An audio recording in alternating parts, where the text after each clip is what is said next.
초기 조건의 작은 변화가 시스템의 장기적 행동에 큰 영향을 With you, I can be sad with you. Just take my hand and fly up through the dreams. 안녕하세요. 막두입니다. 이제 오늘은 우리 공학 계열 수학과 관련돼서 어떤 좋은 과학적 주제가 있는지 자, 그 점에 대해서 말씀드릴까 해서 이렇게 방송으로 찾아뵙게 되었습니다.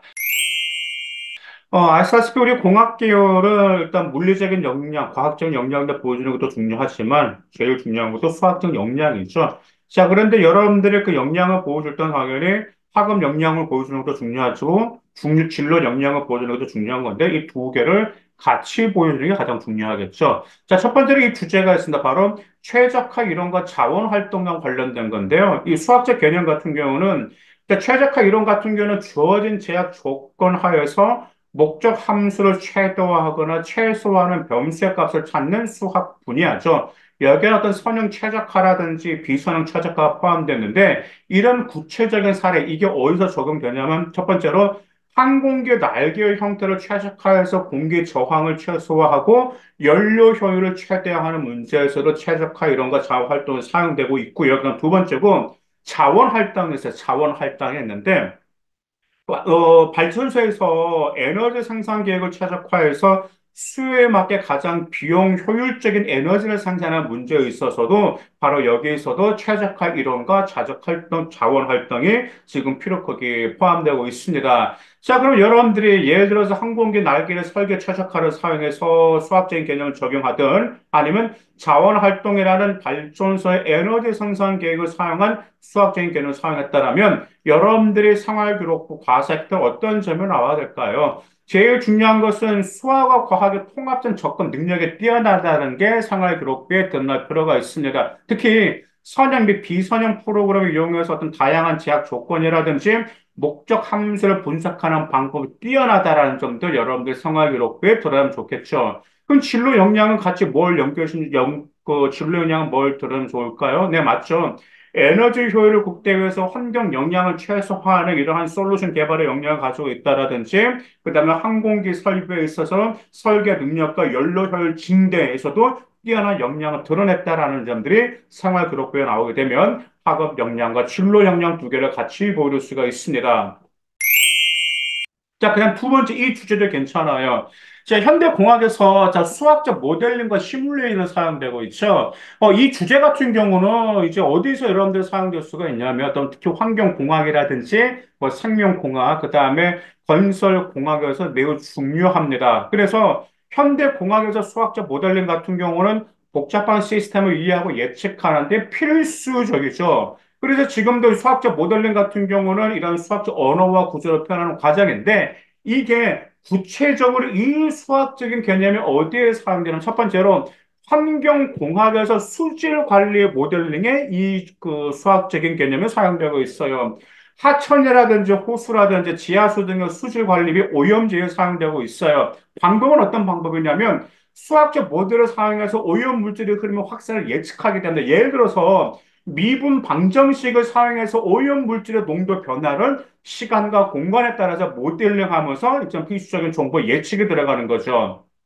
일단 두 번째는 여기서 사용되고 있습니다. 바로 건설 공학에서 사용되는데 건물이나 다리, 뭐 댐 등에서 구조물 설계 및 안전 분석에서 사용되고 있습니다.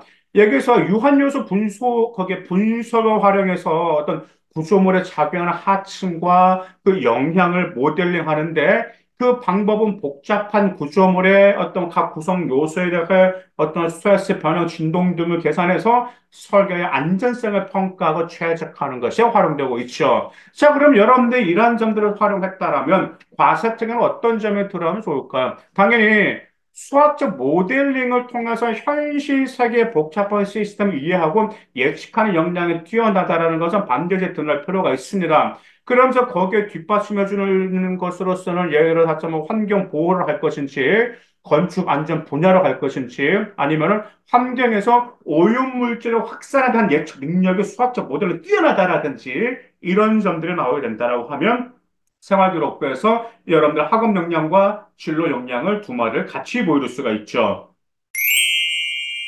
자, 그다음 세 번째, 이 점은 우리가 좀 많이 사용하고 있습니다. 복소수와 전기공학이죠. 음, 우리 전자전기공학과 학생들 같은 경우는 복소수가 전기공학의 필수적인 도구고 특히 전기회로 분석과 신호 처리에서 매우 중요하다는 걸 알 수 있죠. 자, 그래서 수학적 개념으로는 어떻게 사용되냐면 이제 복소수가 실수부, 허수부 구성변수로서 전기공학에서 신호 분석, 회로 이론 등에서 광범위하게 사용되고 있어요. 구체적인 사례는 대략 두 개를 보여서 첫 번째 AC 회로 분석이 될 수 있겠죠. AC 회로, 교류 회로라고 하죠. 교류 회로에서 전류와 전압의 관계를 분석하는 문제입니다. 그래서 그 방법으로는 회로의 임피던스를 복소수로 표현하고 복소수 연산을 통해서 전압과 전류의 위상의 차이와 크기를 계산하는 점, 이런 점들의 사례를 들어서서 활용할 수 있고, 필터 설계도 활용될 수가 있어요. 전자기기에서 원하지 않는 신호를 제거하기 위한 필터를 설계하는 문제인데, 이때 필터의 전달 함수를 복소수로 모델링하고 원하는 주파수 응답을 얻기 위해서는 파라미터를 조정하는 것, 이런 점들이 전기공학에서 복소수 개념에 적용되고 있어요. 자, 그럼 이전 같은 과사택에서 어떻게 규제될 필요가 있을까요? 당연히 복소수의 개념을 전기공학의 다양한 문제 개념에 실제적으로 적용할 수 있는 능력을 갖추었다는 것을 보여줄 수 있고, 특히 실제 공학 시스템에서 수학적 도구의 중요성을 체득하였고, 복잡한 신호 처리 및 회로 설계 문제 체계적인 역량을 습득했다고 향상했다라는 점은 반드시 나와야 되겠죠. 자, 이런 역량을 향상했다라는 그 근거 뒷받침으로써 어떤 회로 설계 분야, 아니면 고급 신호 처리라든지, 아니면 아까 AC 회로 분석, 뭐 필터 설계, 이런 점들의 활동에 뒷받침해주게 된다면 여러분들의 학업 역량과 진로 역량 같이 보일 수가 있습니다. 자, 그 다음에 이 주제도 공학계열에서 매우 추천하는 매력적인 주제 중 하나인데 바로 비선형 동력학과 카오스 이론이에요. 비선형 동력학 카오스 이론은 예측이 어려운 시스템의 동작을 이해하는 데 도움도 주고요. 어떤 자연 현상뿐만 아니라 어떤 경제학, 생물학, 자, 로보티스 다양한 분야에 응용되고 있어요. 그래서 카오스가 혼동이란 뜻이잖아요. 그래서 이 카오스 이론은 어떤 불확실성과 그다음 복잡성을 다루는데 매우 매혹적인 접근 방식을 제공하죠. 자, 수학적 개념은 이제 비선형 동력학은 시스템의 동작이 비선형 방정식에 의해 설명하는 경우를 다루고 있어요. 그러다 보니까 카오스 이론은 초기 조건의 작은 변화가 시스템의 장기적 행동에 큰 영향을 미치는 현상을 연구하는 것 수학적 개념이죠. 구체적인 사례는 뭐가 있을까? 첫 번째 기상 시스템 모델링이 있습니다. 기상이라는 것은 예측하기가 어려운 기상 패턴 모델링 문제를 응용하는 건데 이때 방법이 비선형 미분 방정식을 사용해서 기상 동력학을 모델링하고 초기 조건에 따른 장기 예측을 시도하는 이런 사례가 있고요. 두 번째는 로보티스의 동력학 제어가 있어요. 로봇팔이 움직임을 정밀하게 제어하는 문제인데 로봇의 각 부분에 작용하는 비선형 힘과 동력학을 계산하고 나서요. 정밀하고 안정적인 움직임을 위한 제어 알고리즘을 개발하는 데도 이때로 마찬가지로 로보티스의 동력학 제어에서 이 수학적 개념이 들어갑니다. 자, 그럼 과세특위는 어떤 점들을 들어야 돼? 어떤 역량이 드러나야 될까? 네, 맞죠. 카오스 이론의 복잡하고 불확실한 시스템을 이해하기 위한 수학적인 접근 능력이 뛰어나다라든지, 그리고 또한 복잡한 문제 분석 능력과 해결하는 능력이 굉장히 창의적이다라든지, 이런 점들을 들어갈 필요가 있겠죠. 그러면서 거기에서 뒷받침을 줄 수 있는 것, 어떤 생물학, 기상 예측, 로보티스트, 여기에서 비선호 시스템 동작 이해 능력이 뛰어나다라는 걸 반드시 여러분들의 역량을 드러내볼 필요가 있습니다. 자, 그래서 오늘은 공학 계열에서 여러분들의 활용할 수 있는 주제, 지금 4개 정도로 말씀드렸는데요. 이것을 여러분들의 응용에서 활용하셔도 되고요. 여러분의 스타일로 활용하셔도 충분히 생각 퀄리티가 있는데, 제가 항상 그랬어. 과사태가 나올 때는 진로 역량만 드러내서는 안 된다는 점이죠. 바로 학업 역량을 베이스로 진로 역량이 드러날 때 그때 상기비 퀄리티가 올라간다는 점 꼭 기억해 두시기 바라겠습니다. 감사합니다.